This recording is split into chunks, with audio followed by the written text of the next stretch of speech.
are a number of settlement schemes in that region, which for the longest time have had serious issues with land ownership. I personally was in Embu on Monday, and I visited a ward called Karaba and Makema. In those two regions, Mr. Speaker, we have huge populations of people from the Kamba extraction who have occupied those pieces of land since independence. There are also the Mbeere who have occupied that land. The Embu are there. We have Kikuyus who are there. The Karaba and Madhima wards are a cosmopolitan ward in a rural setting. And yet this threat of eviction keeps hanging on the necks of these people since independence. Mr. Speaker, I want to say this, that the Constitution of Kenya is very clear, that any Kenyan can own property and live anywhere in this country. It's actually very unfortunate that one of the leaders, who I will not mention because the standing orders don't allow me to mention people because I cannot substantiate their actions. Mr. Speaker, there is an elected leader Order members who was even threatening an elected leader from Embu. Order members. Who was even threatening us, an entourage led by His Excellency Dr. Stephen Kalonzo Musyoka on Monday, that we should not visit Karaba and we should not visit Madhima. With a threat that if we visit, we should not mention anything to do with land. Mr. Speaker, these matters are serious. And I want to stand on the floor of the Senate today, Mr. Speaker, and reassure the people of Karaba and the people of Madhima that they are occupying that land by right. That they are not there as squatters, they are not there as invited guests, they are there by right as Kenyans. They should continue occupying the land that they have occupied since independence. They should establish permanent buildings in that land, and the government of Kenya has a responsibility and a duty of care to issue those people with title deeds. So Speaker, this thing about title deeds that we keep talking about, you would think that title deeds are a process, I don't know from heaven or from where. The Speaker, those people in Embu who have a legitimate claim on land should be issued with title deeds for them to settle and do their business. Mr. Speaker, with those remarks, I support. Senator Samson Cherargei. Thank you, Mr. Speaker, sir, because I want to support the petitioners who have brought this petition, the Mutaratara sublocation Mbeere North in Embu County. Speaker, I want to propose two quick solutions, and I hope members of Lands Committee and Environment are here. One, Mr. Speaker, because it looks from their petition that there is already fear of evictions. I want to request that the Committee on Lands order that status quo be maintained until adjudication of the said area is being finalized and discussed. Mr. Speaker, secondly, the necessary adjudication process should commence forthwith and ensure people who show ownership and possession of the said land should ensure that they are given title deeds, Mr. Speaker. I think title deeds is a basic document that should be given to any right deserving Kenyan, Mr. Speaker. The reason I'm saying this, Mr. Speaker, if they are evicted, you know, in this country there is a disease called grabiosis.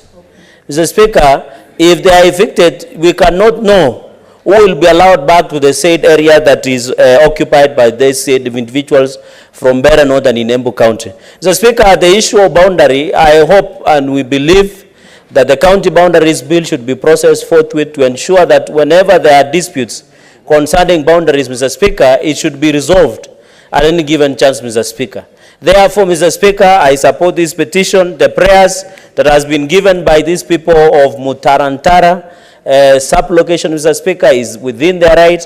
I hope in the next 14 days, Mr. Speaker, if you, through your indulgence, I know there is timeline under the petitions, that you can order that the said committee reports back with progress, Mr. Speaker. We hate to see people being evicted, losing their land, being robbed their dignity, losing their houses, Mr. Speaker. And I know the issue of land is not only, Mr. Speaker, an issue that concerns Embu. Even Nandi, we have similar issues. And we are trying to work with the government. I want to encourage the people of Embu to work with the government of the day and the Ministry of Lands to ensure they access those documentation. Because where I come from, Ibit Koibem Exchange Program, where we share border with my brother, Senator Otsosi, among other areas in Nandi, Mr. Speaker, we are working closely to ensure, Mr. Speaker, that we go into the future. Mr. Speaker, finally, it is wrong for any Kenyan to be denied to visit any part of this country. The allegations that have been made by Deputy Minority Leader is not, Mr. Speaker, it is not a statement that we should encourage. Every leader in this country should allow to be visited. Mr. Speaker, but did you notice the Deputy Minority Leader sounds agitated? I don't know, because Raila Odinga has decided to take the AU chairmanship, or what is happening, or the paradise is not safe, Mr. Speaker, or is no longer enjoyable. But we wish him and Kalonzo all the best, Mr. Speaker. I thank you and I submit. Senator Onyonka Richard.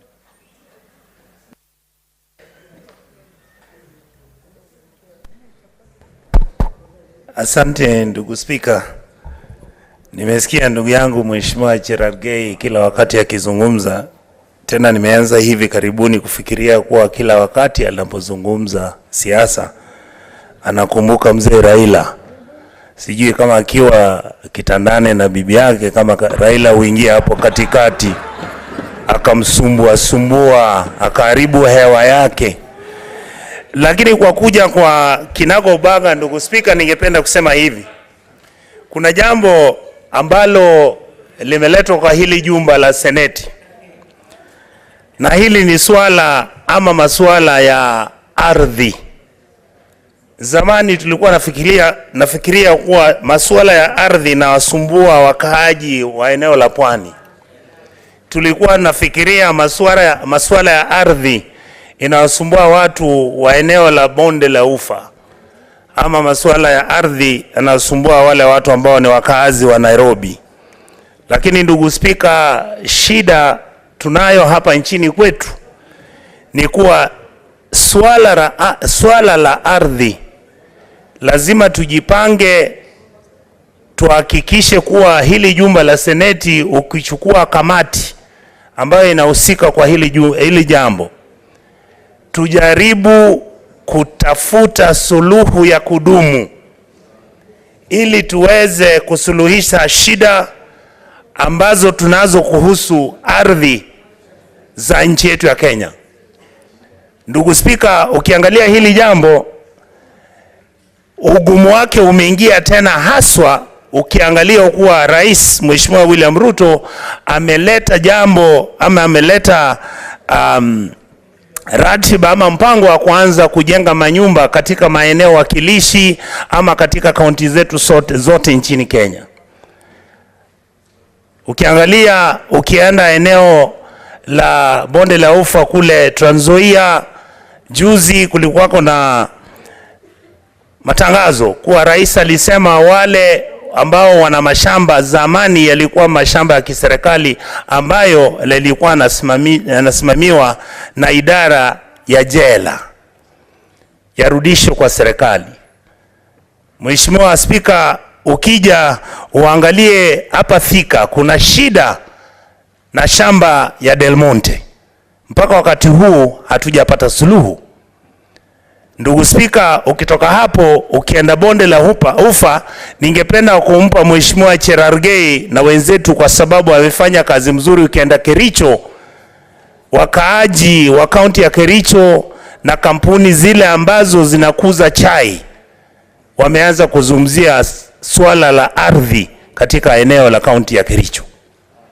Ukiangalia haya masuala yote, ndugu Spika, na wewe unatoka eneo hilo na nimekuona ukishughulika kuhusu haya mambo, ningependa wale ambao mna fursa kuzungumza na rais na mawaziri wake wanaoshughulika na mambo ya ardhi, tafadhali tukubaliwe tuanze kuangalia masuala ya ardhi na ile migogoro ambayo imetokea, ili sisi kama viongozi na rais wa nchi yetu na wale wote wahusika tujaribu kusuluhisha hili jambo kwa heshima, kwa haki na kwa kisheria.